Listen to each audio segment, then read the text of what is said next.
이제 바울은 고린도 전서를 쓰게 된 동기에 대해서 말씀을 시작합니다. 첫 번째 동기는 오늘 10절 말씀, 11절 말씀에 이유가 나오죠. 형제들아, 내가 우리 주 예수 그리스도의 이름으로 너희를 권하노니 다 같은 말을 하고 너희 가운데 분쟁이 없이 같은 마음과 같은 뜻으로 온전히 합하라. 같은 말을 해라, 같은 마음을 품어라, 같은 뜻을 가져라. 이 말을 한 것은 같은 말을 하지 않고 같은 마음을 품지 않고 같은 뜻을 갖지 않았기 때문에 한 말이죠. 10절과 11절에 중요한 단어가 같이 나오는데 분쟁이라고 하는 단어입니다. 이 스키스마라고 하는 분쟁이라고 하는 단어는 찢어짐, 균열을 의미하는 말이에요. 그러니까 고린도 교회는 균열 직전에 와 있습니다. 바울이 고린도 교회에 전도를 하고 교회를 세운 것이 이제 수년 전의 일인데 그 사이에 어떤 일이 일어나는지는 바울이 잘 알지 못하고 있었어요. 그때 바울은 에베소에 머물고 있었습니다. 2차 전도 여행 때 고린도에 1년 반 이상 머물면서 전도를 했고, 이제 제3차 전도 여행 때는 에베소에 오래 머물면서 교회를 세우고 전도를 했습니다. 그래서 에베소에 머무는 동안에 고린도에서 소식을 들었는데 글로에라는 사람의 집에 있는 하족들, 11절에 보면은 내 형제들아, 글로의 집 편으로서 너희에게 대한 말이 내게 들리니 곧 너희 가운데 분쟁이 있다는 것이라. 이 글로에라고 하는 사람은 여성으로 고린도에서 사업을 하는, 요즘으로 말하면 비즈니스 우먼이죠. 그 집안의 일꾼들 가운데 그 에게해를 사이에 두고 고린도와 에베소 사이에 왕래가 있었어요. 그래서 인편에 고린도 교회 소식을 전해 듣게 된 것입니다. 그래서 소식을 들었더니 그 교회에 분쟁이 있더라. 그리고 12절에 가서 보면은 이는 다름 아니라 너희가 각각 이르되 나는 바울에게, 나는 아볼로에게, 나는 게바에게, 나는 그리스도에게 속한 자라 하는 것이니. 여기 네 분파가 나와요. 바울이 나옵니다. 또 아볼로가 나오고요. 게바는 베드로의 히브리식 이름이죠. 그래서 베드로, 그리고 그리스도. 어떻게 이런 분파가 이루어질 수 있었을까? 바울에게 속한 사람들은 아마 바울에게 전도받고 예수 믿는 사람들이 주류일 겁니다. 주로 이방인들이죠. 또 은혜파라고 할 수 있습니다. 아볼로라는 사람은 고린도에서 잠시 교인들을 가르친 적이 있는데, 사도행전에 보면 아볼로는 성경 말씀은 잘 알고 있었지만 성령의 은혜에 대해서 잘 모르는 사람이에요. 그래서 어떻게 보면은 지성파 교인, 이렇게 말할 수도 있겠습니다. 또 그런가 하면 게바에게 속했다, 베드로에게 속했다. 베드로가 고린도에 왔다는 기록은 없어요. 어떻게 베드로파가 여기 생겨났을까? 아마 유대나 예루살렘에서 예수님을 영접했던 사람들, 또 아니면 유대인들 중에 유대인의 수제자인 아마 베드로에게 호감을 가지고, 또 유대적인 성향이 있잖아요. 할례라든지 안식일이라든지 유대인들이 지키는 규례가 있으니까 아마 이거를 선호하는 사람들이 추종했을 수도 있습니다. 또 여기저기에 속하기 싫은 사람은 난 예수에게 속했다라고 말을 했지만 결과적으로 이 사람들도 또 하나의 분파가 된 것이죠. 어쨌든 중요한 것은 이렇게 여러 그룹이 형성된 이유가 뭐냐 할 때 그것은 이 성도들의 성향입니다. 개인적 취향이죠. 베드로가 베드로 팔을 만든 적 없어요. 바울이 바울 팔을 만든 적이 없고 아볼로가 아볼로 팔을 만든 적이 없어요. 그런데 어떻게 나는 베드로에게 속했어, 나는 바울에게 속했어, 이런 말을 하냐 말이죠. 그것은 곧 교인들의 성향인 것입니다. 세상 모든 사람들은 여러 가지 체질이 있고 성격이 다르고 취향이 달라요. 사고방식이 달라요. 하나님의 창조 원리가 그렇습니다. 모든 사람을 획일적으로 똑같이 만들지 않으시고 각각 성품도 다르고 성향도 다르고 취미도 다르게 만드셨어요. 이 다른 것은 창조의 원리고 당연한 것입니다. 중요한 것은 그 다양성 속에서 조화를 이루는 것이 하나님의 뜻이죠. 하모니를 이루는. 서로 다른 것이 오히려 서로에게 더 기쁨이 되고 도움이 되고 은혜가 되는 거죠.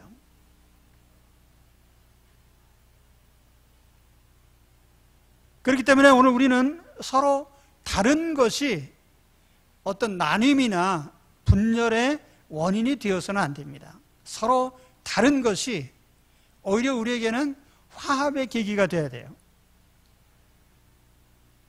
제가 결혼 초기에는 나하고 결혼한 여자가 너무 나하고 다르기 때문에 상당히 당황스러웠어요. 아니, 이렇게 다를 수가 있나? 이 다른 건가? 내가 뜻도 고쳐야 되나? 이게 잘못된 건가? 내가 잘못된 건가? 그러면 지금은 어떠냐면 지금 나하고 다른 게 참 신기해, 항상. 참 신기하다. 예. 그러니까 서로 다른 것이 이상하지 않고 그것이 오히려 신비함이 되고 또 호감을 가지는 계기가 되고 그렇게 돼야 되는 거죠. 우리는 서로 다른 것을 문제 삼지 말아야 돼요. 그리스도 안에서 이단이 아니라면 그것이 성경의 계명을 어긋난 것이나 교리에 위반된 그런 것이 아니라면 일반적 사안에 대해서 우리가 서로 다른 것을 문제 삼지 말아야 돼요. 서로 다른 것을 문제 삼지 말아야 돼요. 근데 서로 다른 것이 문제되는 것은 언제나 나만 옳다고 주장하기 때문에 항상 분쟁이 일어나는 거예요.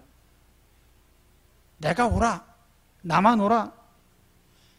하나님 외에는요, 절대적으로 옳은 사람은 세상에 한 사람도 없어요. 하나님 외에는 절대적으로 옳은 사람이 없어요. 그렇기 때문에 내가 웬만큼 옳다 해도 그것을 과도히 주장하면 안 되는 거예요. 그렇기 때문에 오늘 우리 서로 다른 것이 오히려 조화를 이루고 서로 돕고 화해하는, 화합을 이루는 계기가 되시기 바랍니다.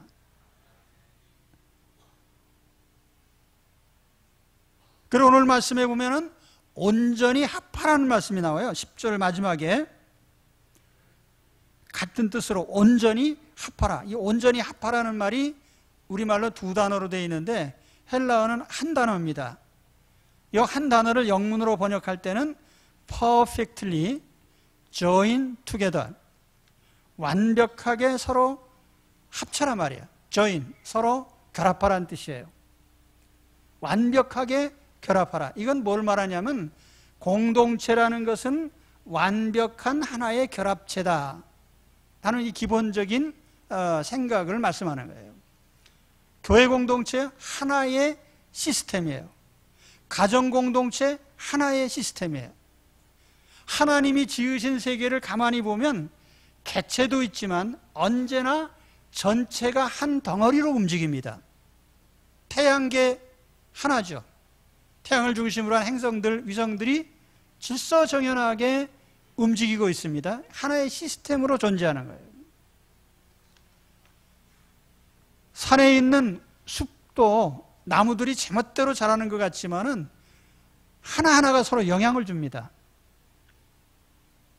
나뭇가지 하나가 길게 뻗으면 반대로 다른 가지는 가지를 뻗지 못해요. 상호작용이 일어나는 거예요.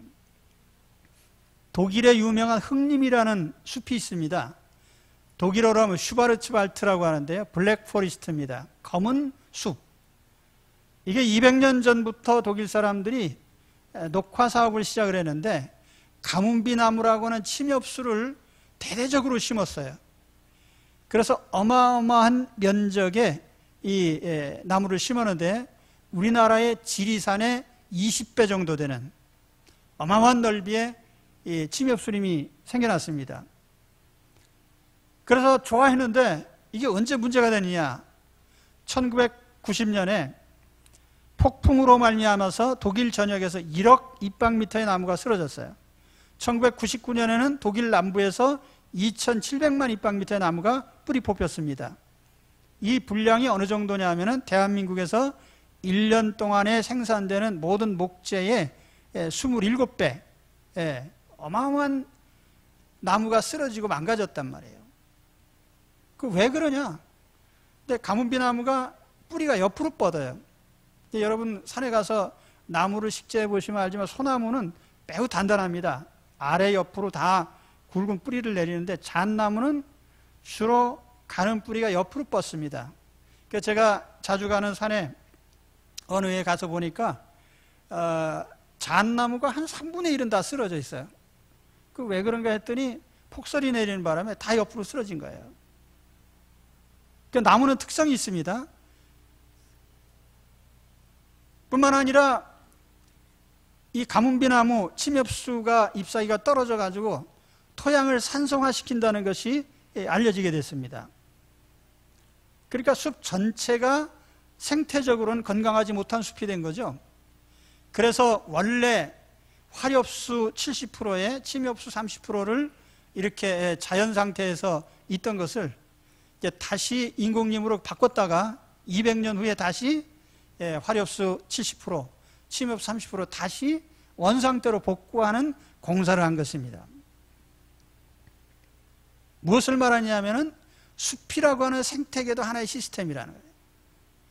작은 나무 한 그루도 하나의 시스템이에요. 우리가 나무 한 그루 보면은 뿌리가 있고 줄기가 있고 잎이 있는데 만약 잎이 광합성 작용을 못하면 죽죠.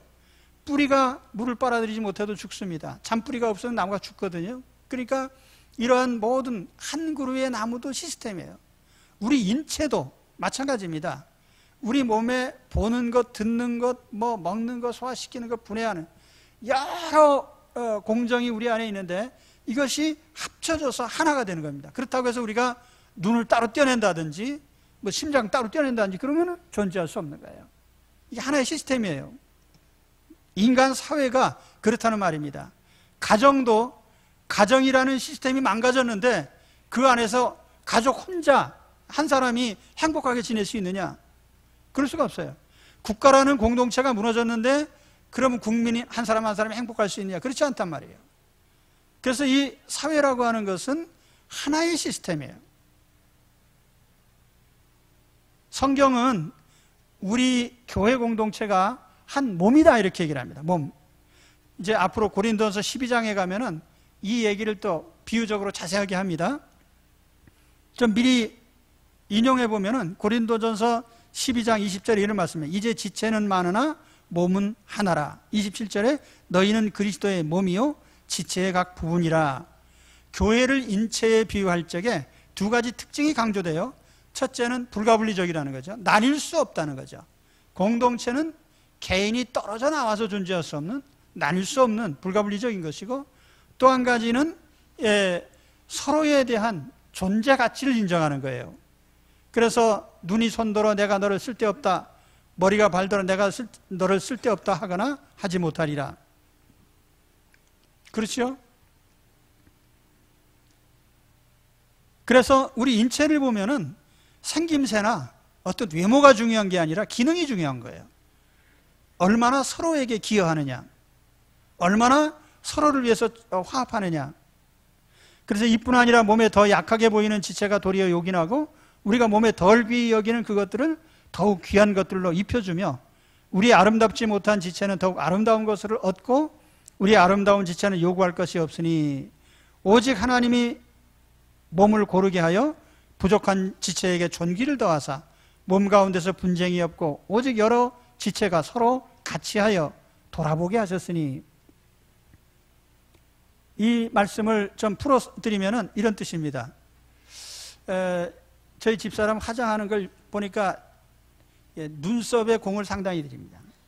그 여자들이 화장할 때 눈썹에 상당한 공을 들이는데,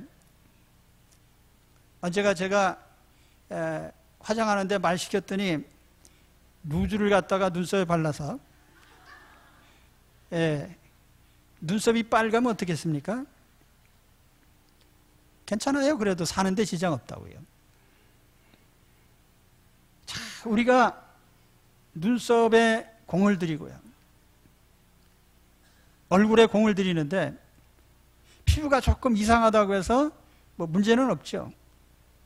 근데 여러분 생각해 보십시오. 우리 인체의 가치로 따진다면 심장처럼 중요한 게 있어요. 그 심장에다가 무슨 칠을 합니까? 매니큐어를 바릅니까? 내버려 둔단 말이에요. 우리 폐가 얼마나 중요한 기관입니까? 그렇다고 폐에다가 뭐 치장을 하거나 뭘 입히거나 그러지 않아요. 항상 뭐 손, 발 뭐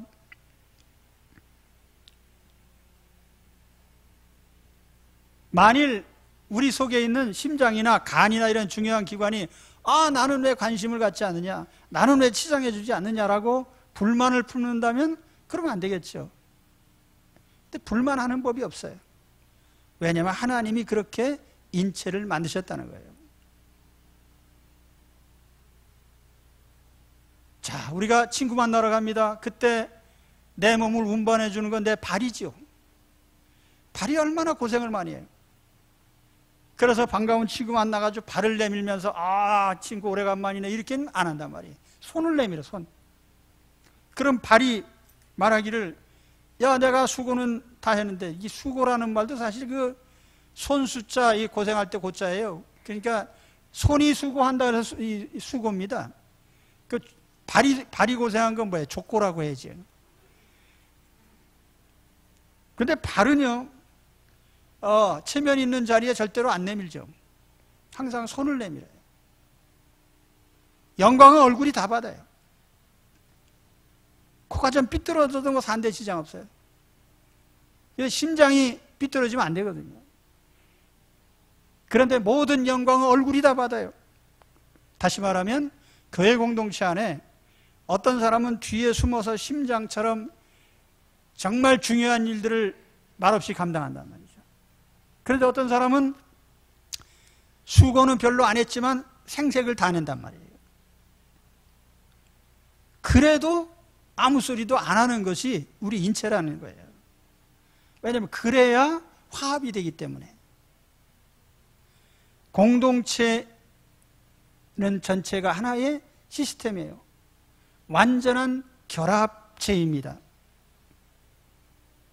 그래서 우리가 나는 혼자 살고 싶은데 꼭 뭐 어디에 엮여야 되나, 다른 사람들하고 관계를 맺지 않고 살 수는 없을까? 그런 사람들이 주로 나오는 게 뭐 보니까 나는 자연인이다 뭐 하면서 저 외딴 데 가서 혼자, 그건 뭐 나쁘다는 얘기가 아니라, 인간은 인간의 공동체 안에서 존재하는 거예요. 이 기본 원리를 거부하면 우리 세상에서 생존할 수 없습니다. 교회 공동체도 같은 원리로 존재한다는 거예요. 단단한 결합체요. 하나의 시스템이다.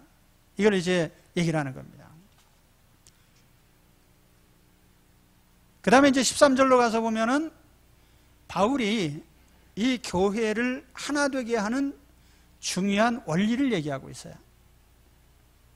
13절에 보면 그리스도께서 어찌 나뉘었느냐 이런 말씀이 나옵니다. 예수님이 어떻게 둘로 나뉠 수 있겠냐? 교회는 나뉠 수 없는 예수님이 머리가 되신 예수 그리스도 중심의 공동체예요. 교회를 지탱하고 교회를 지배하는 유일한 권력은 예수 그리스도가 갖고 계시고요. 교회는 예수님의 몸입니다. 교회의 머리는 예수님이시죠. 예수님은 나뉠 수 없는. 자, 우리 교회가 어떻게 구성됐습니까? 교회원의 자격이 뭐죠? 딱 한 가지예요. 예수님을 구주로 믿는 거예요. 그것이 우리 교회원 된 자격입니다.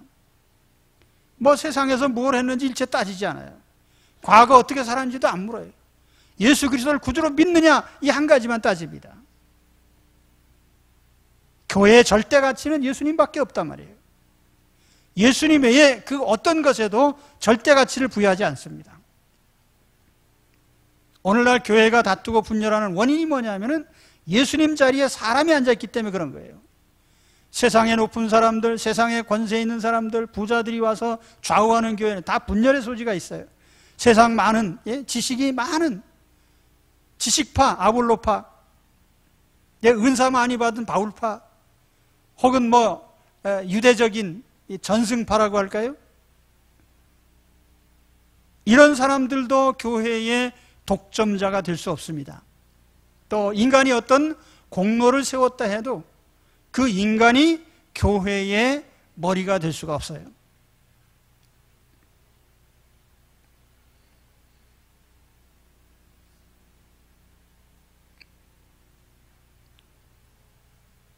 영국 교회에 보면은 헨리 8세가 영국 로마 캐토릭에서 빠져나오면서 수장령이라는 걸 내렸죠. 영국 교회의 우두머리는 영국 국왕이다. 왕이 어떻게 교회의 머리가 될 수 있어요?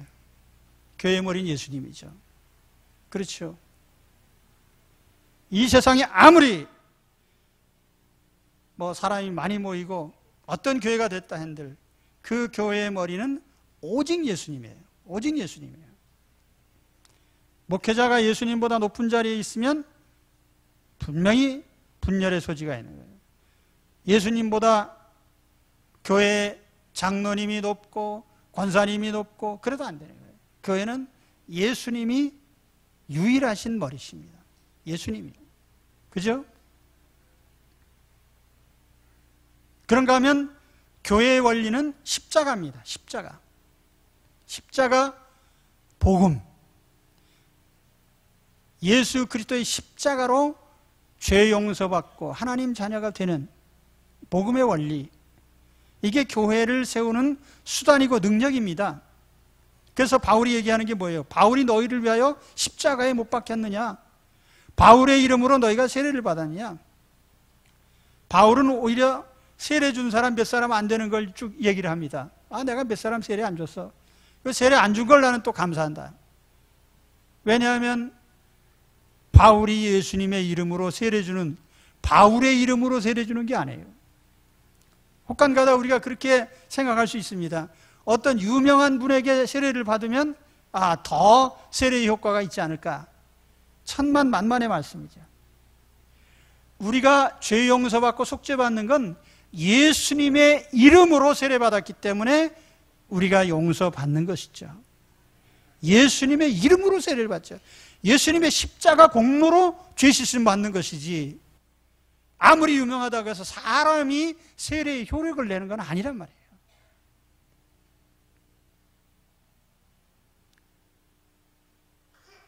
구원받는 것도 예수님 십자가입니다. 우리가 은혜 받는 것도 예수님 십자가 때문이에요. 교회를 세우는 원리도 십자가의 원리로 세워야 돼요. 그래서 18절에 바울이 그렇게 얘기하잖아요. 십자가의 도가 멸망하는 자들에게는 미련한 것이고 구원을 받는 우리에게는 하나님의 능력이라. 십자가 능력, 이렇게 얘기를 하잖아요. 십자가는 능력이다. 다시 말하면 교회는 십자가 정신으로 세워져야 돼요. 십자가 정신이 뭐예요? 대속의 정신이에요. 내가 죽고 죄인을 살리는 것입니다. 그렇다고 하면 교회를 세우는 모든 수단은 내가 죽고 다른 사람을 살리는 것이 되어야 돼요. 내가 살고 다른 사람이 죽는 것은 십자가 정신이 아니에요. 그래서 교회를 세우는 기본 정신은 뭐냐면 항상 내 탓이오입니다. 내 탓이오. 네 탓이오가 아니고요. 내 탓이오. 너 때문이야가 아닙니다. 교회 안에서는 너 때문이야가 있으면 안 돼요. 그건 내 탓이요. 내 탓만 있어야 돼요. 할렐루야. 예, 그렇습니다. 교회의 머리는 예수님이에요. 교회를 세우는 유일한 수단이 있다면 십자가예요. 예수님 중심 교회, 십자가 중심 교회. 우리 정년 공동체는 예수님 중심, 십자가 중심이 되어야 됩니다. 우리 가정도 예수님 중심, 십자가 중심이 되어야 돼요. 할렐루야. 그리고 마지막으로 바울이 권면한 내용을 가지고 다시 반복해서 말씀드립니다. 10절에 보면은 너희가 같은 말을 해라. 분쟁하지 말고 같은 마음, 같은 뜻으로 서로 합하라고 합니다. 여기 같은 말, 같은 마음, 같은 뜻. 자, 이게 무슨 의미를 말할까요? 같은 말을 해라. 이 말을 한다는 건 자기 의견을 표시하는 거예요. 말로. 그런데 모든 사람이 어떤 의견을 표시하는데 같은 의견을 똑같이 말하라는 거예요. 같은 말을 하라는 거예요. 또 같은 마음을 가져라. 자, 어떤 생각이, 누구 생각이 있으면 모든 사람 생각이 다 같은 생각을 해라. 같은 뜻이라고 하는 건 이건 헬라어 단어의 뜻대로 하면은 판단한다는 뜻이에요. 그래서 영문 성경에 번역할 땐 judgment라고 합니다. 어떤 결정, 판단. 같은 판단을 해라. 자, 그러면 이게 무슨 뜻일까요? 저는 이것 때문에 생각을 많이 했어요. 여러 날 동안. 같은 말을 해라. 같은 마음 품어라. 같은 뜻을 가져라. 여러분, 우선 우리가 전제되어야 될 것이 뭐냐면 바울이 지금 말하는 것이 교리 문제입니까? 교리 문제 아니에요. 예를 들어서 고린도 교인들 중에 이단자들이 있습니까? 없습니다. 고린도 교인들은 다 예수 믿는 사람이고 성령 받은 사람들이에요. 한 하나님 믿는 사람들이에요. 여긴 교리 문제나 어떤 교회 안에 이단적 사상 때문에 지금 바울이 책망한 게 아니에요. 그럼 여기 문제가 된 것이 무엇입니까? 주로 일반적인 사안들 때문에 서로 다투는 거예요. 예를 들면 재정 집행을 어떻게 할 거냐? 교인들이 제일 많이 싸우는 게 언제 싸우냐면 예배당 짓다 싸우는 게 제일 많아요.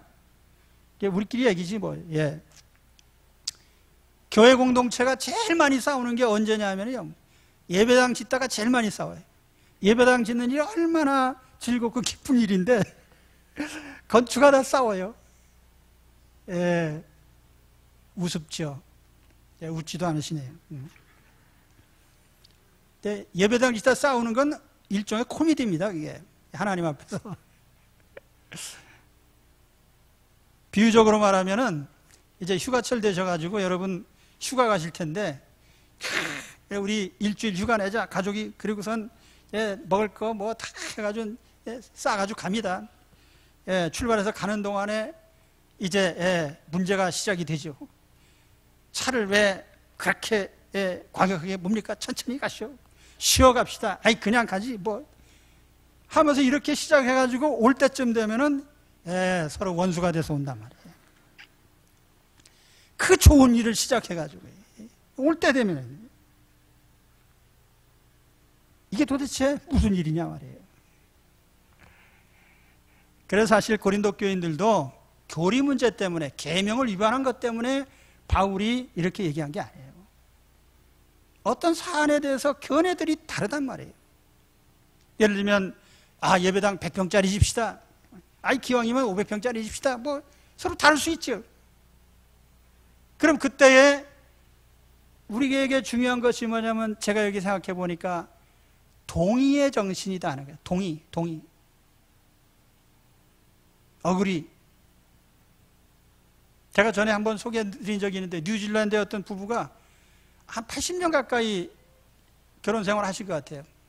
그때 신문에 타이틀이 나온 것이 어떻게 부부가 함께 이렇게 여러 해 동안 함께 화해하고 사셨습니까? We agree to disagree. 그 말이 제가 항상 메모를 하고 있어요. We agree to disagree. agree라는 건 동의한다는 뜻 아니에요? disagree라는 건 동의하지 않는다는 거예요. 다르다는 말이죠. 동의하지 않는다.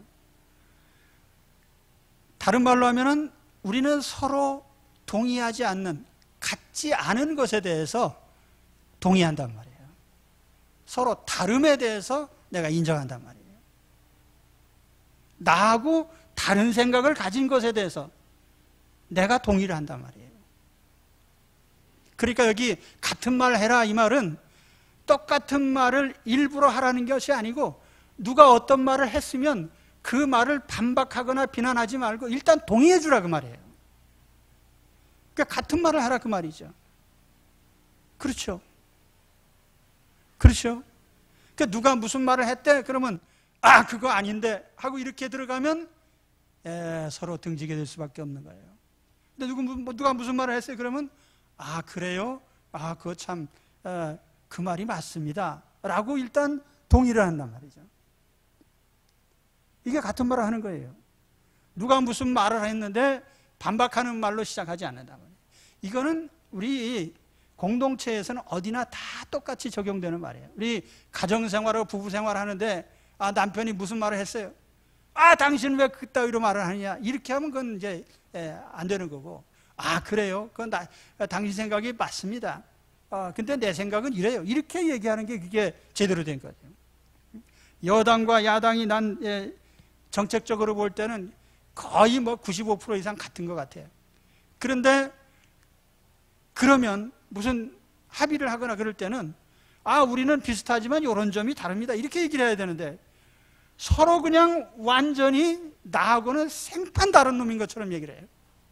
이게 무슨 협상이 되냐 말이죠. 예, 그쪽 동네 얘기는 안 하려고 하는데 하여튼 그렇단 말입니다. 우리가 기본적으로 가정이 됐든 뭐 정치 세계가 됐든 우리가 어그리하는 이것이 우리의 기본적인 틀이 되어야 돼요. 그래야 공동체는 하나 될 수 있단 말이에요. 대한민국이 하나 되는 거예요. 지금 좌파나 우파나 생각이 다른 것에 대해서 서로를 용납하지 않으면 이 화합되기 힘든 거예요.